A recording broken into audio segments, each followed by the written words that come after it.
সকলকে জানাই শুভ নবমী। যেটা অনেক দিন আগেই চলে গেছে, তাতে কি হয়েছে, কষ্ট করে ভিডিও করেছি, পোস্ট তো করতেই হবে নাকি।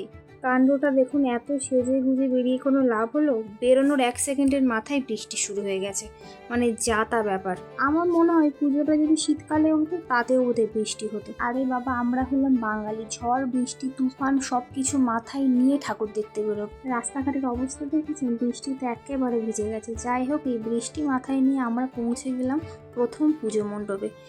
কি অবস্থা দেখুন, বৃষ্টিতে ভিজে আমি একেবারে ভিজে কাক হয়ে গেছি।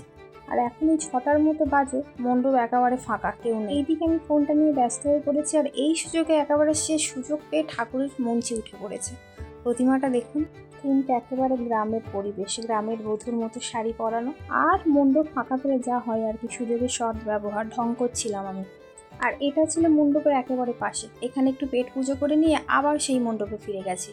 এই মণ্ডপে দ্বিতীয়বার আসার কারণ হলো, আমরা পাশ থেকে ঢাকের আওয়াজ শুনতে পাচ্ছি। ওই দেখুন, সামনের জন ঢাকের আওয়াজ শুনে নাচতে নাচতে ঢুকেছে। এখন দেখুন মোটামুটি লোকজন চলে এসছে। সত্যি কথা, ঠাকুরের মণ্ডপ ফাঁকা থাকলে কি ভালো লাগে বলুন তো। তারপরে আমরা চললাম দ্বিতীয় মণ্ডপের উদ্দেশ্যে, মানে সেটা কোথায় কিন্তু আদতে জানি না। আমরা চলছি তো চলছি, একে তাকে জিজ্ঞাসা করে করে অবশেষে পৌঁছালাম দ্বিতীয় মণ্ডপে। আগেই শুনেছিলাম যে এখানে বহু জায়গায় দুর্গাপুজো হয়, কিন্তু ঠিক কোথায় হয় অ্যাড্রেসগুলো কিছুতেই পাচ্ছিলাম না। তাই বাধ্য হয়ে মণ্ডপের মধ্যেই কয়েকটা বাঙালিকে জিজ্ঞাসা করেছিলাম। আর এই মুহূর্তে ভিডিওটা কিন্তু আমি করছি না, ক্যামেরাম্যান কিন্তু পাল্টে ফেলেছি। সত্যি বলতে সবসময় নিজের হাতে ফোনটা রাখতে ভালো লাগে না।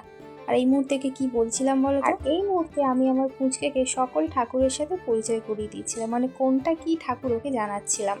একবার ভাবুন তো, যখন আমরা নিজেরাই ছোট ছিলাম, মণ্ডপে গিয়ে বাবা মাকে কত প্রশ্ন করতাম, এইটা কি ঠাকুর, সেইটা কি ঠাকুর, এই ঠাকুরের বাহন কি। সত্যি ছোটবেলার স্মৃতিগুলো কতই না মধুর, তাই না?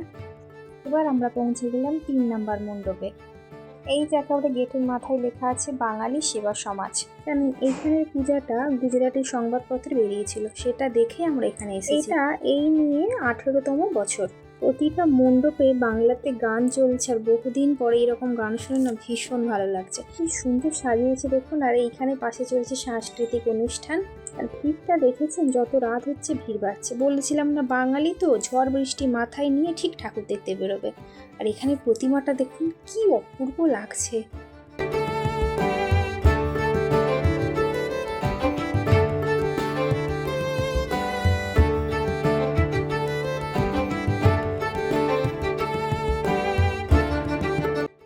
আর এখানে কিছু খাবারের স্টল বসেছিল, ঘুগনি, মশলা মুড়ি, আরও অনেক কিছু।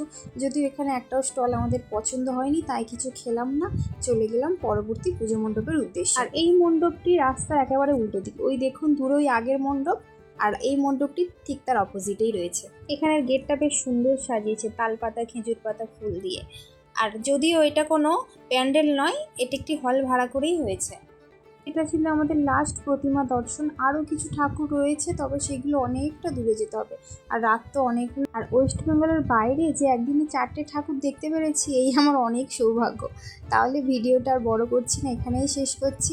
ভিডিওটি কেমন লাগলো অবশ্যই জানাবেন। আবার আসবো নতুন কোনো ভিডিও নিয়ে। ততক্ষণ সকলে ভালো থাকবেন আর সকলকে ভালো রাখবেন। টাটা।